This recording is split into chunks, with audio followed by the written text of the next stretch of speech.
অর্থাৎ কালোজিরা আল্লাহ সুবহানাহু ওয়া তাআলা এর ভেতরে মৃত্যু ছাড়া পৃথিবীর অন্য সকল রোগের প্রতিষেধক রেখেছেন, সকল রোগের ঔষধ রেখেছেন, চিকিৎসা রেখেছেন।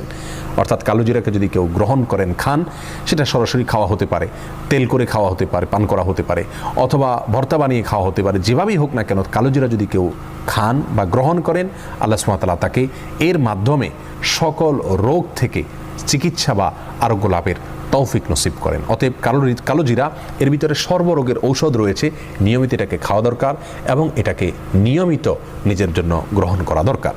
দ্বিতীয়ত যে চিকিৎসার কথা তিনি বলেছেন তা হলো মধু। মধু প্রসঙ্গে আল্লাহ সুবহানাহু ওয়া তাআলা নিজেই সূরাতুন নাহলের ৬৯ নম্বর আয়াতে বলেছেন, ফিহি শিফাউল লিন্নাস, এর মধ্যে মানুষের জন্য শিফা রয়েছে, আরোগ্য লাভের উপাদান রয়েছে। নবী আলাইহিস সালাম নিজে মধু পছন্দ করতেন, যেমনি ভাই বুখারী মুসলিম বর্ণনা করেছেন। আর সেই সাথে মুসনাদ হাকিমের বর্ণনা রয়েছে, তিনি বলেছেন, আলাইকুম বিশিফা